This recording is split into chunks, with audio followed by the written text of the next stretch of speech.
Solo Leveling Ragnarok Chapter 20. Sung Soho langsung dapat 2 notifikasi sekaligus, pewaris monarch kedua. Ngedenger itu, Esil malah bengong, karena ternyata Esil adalah keturunan dari monarch White Flames, yang otomatis langsung Sung Soho terima dong. Dan tiba-tiba Esil kaget, karena dia juga nerima notifikasi window seperti Sung Soho. Sebagai sekutu, Esil bisa ngecek status windownya. Beda sama Grey, karena dia nggak bisa ngomong buat minta nunjukin notifikasi window. Ngeliat itu, Beru kaget dan bertanya-tanya, mungkinkah Sung Soho udah bersekutu sama si Esil? Yang langsung dikonfirmasi sama Sung Soho, kalau Esil adalah keturunan monarch White Flames. Ngedenger itu, bukan cuman Beru, tapi Esil sendiri kaget. Rupanya, Esil juga nggak tahu soal hal itu. Masih di dalam Shadow Dungeon. Kali ini, Sung Soho mau nyoba kekuatan bondingnya sama Esil. Saat bonding diaktifkan, Esil langsung terkulai lemas. Ngeliat skillnya ditransfer ke Sung Soho, Esil bertanya-tanya akan sekuat apa kekuatannya. Dan ketika Sung Soho nyoba buat nunjuk tembok yang ada di depannya, tembok itu cuma mengalami keretakan kecil yang gak berarti. Mungkin karena status pengisian kekuatannya 0%, makanya hasilnya nggak terlalu kerasa. Ya, nginget kondisi si Esil yang masih lemah gitu, kayaknya boro-boro buat ditransfer ke Sung Soho. Buat Esil bertahan aja udah ngap banget. Sementara itu, Beru minta izin ke Sung Soho apa dia boleh makan mayat para demon yang Sung Soho bawa ke Shadow Dungeon. Tapi Sung Soho langsung nolak karena dia mau nyoba buat ngebangkitin mereka sebagai Shadow Army. Yang tentu aja pas dicoba hasilnya gagal karena mana demon udah terkontaminasi. Beru juga ngasih tahu kalau bahkan sang monarch Sung Jinwoo pun gak bisa ngebangkitin demon karena mananya yang tercemar. Ngedenger itu, akhirnya Sung Soho ngizinin Beru buat santap-mantap mayat para demon. Sementara itu, dia ngedeketin Esil dan ngasih ramuan healing. Esil nerima itu dengan senang hati, meski dia ngerasa kalau dia cuma jadi beban doang.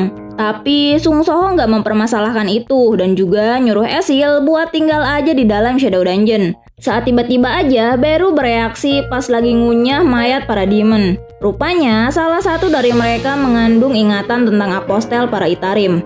Ngedenger itu, Sung Soho langsung duduk bersama yang lain buat ngedenger penjelasan Beru lebih lanjut.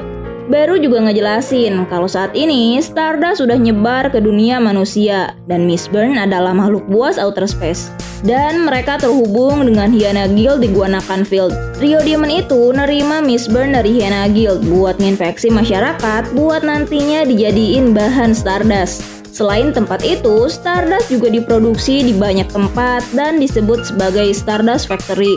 Jadi garis besarnya adalah Guild Hyena nyulik orang-orang, Guild Draper nerima orang-orang yang diculik dan nganterin mereka ke pabrik, dan pabrik yang dikelola oleh Demon nerima mereka buat dijadiin bahan pembuatan Stardust. Dan jelas banget kalau semua ini pasti ada hubungannya sama Itarim. Juga ada manusia yang ngebantu pembuatan Stardust ini. Orang itulah apostelnya Itarim. Dan saat ini orang itu lagi sembunyi di suatu tempat. Dan untungnya Beru udah tahu siapa orang yang ngebantu apostelnya Itarim. Sementara itu di tempat lain berkumpul banyak wartawan di depan sebuah gedung menunggu kehadiran seseorang. Saat tiba-tiba salah seorang dari mereka berteriak, "Itu dia, itu Lee Min Sung."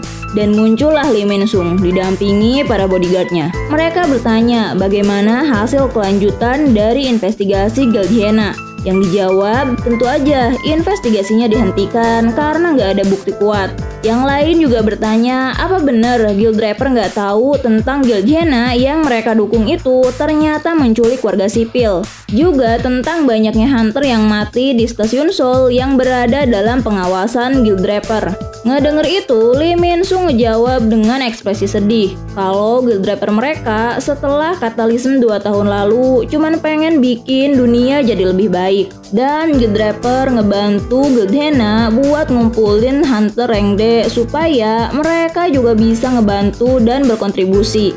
Juga membagikan stasiun Seoul dengan hunter di luar naungan Guild Draper adalah supaya mereka bisa dapat pengalaman berharga juga sebagai hunter pemula. Mana tahu kalau niatnya yang baik itu malah berakhir begini. Lee Min Sung juga minta maaf atas hal itu sambil berlinang air mata dengan tubuh yang gemetar. Ngedengar penjelasannya yang menyedihkan itu, opini publik mulai beralih. Kalau seandainya itu yang terjadi, berarti Guild Draper nggak bersalah. Meskipun asosiasi Hunter juga sudah menyatakan mereka nggak bersalah.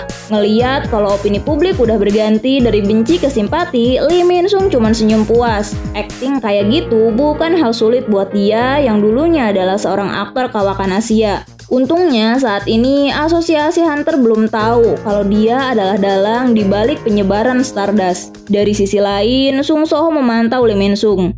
Dia juga bertanya, apa Beru bisa ngerasain aura Itarim darinya? Yang dijawab enggak sama Beru. Jadi, Lee Min Sung nggak berada dalam kendali Itarim secara langsung. Saat Sung So Ho hendak nyerang, Beru langsung ngehentiin Sung So Ho. Beru ngejelasin meskipun Sung So Ho udah ngelawan banyak musuh kuat, tapi magic yang Beru rasain dari si Lee Min Sung itu sangat kuat.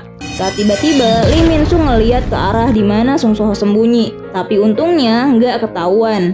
Beru juga ngejelasin kalau Lee Min Sung bukan orang yang bisa Sung So Ho lawan dengan mudah. Dan bersambung! Jangan lupa buat support terus channel ini dengan cara like, komen, dan subscribe. Bye!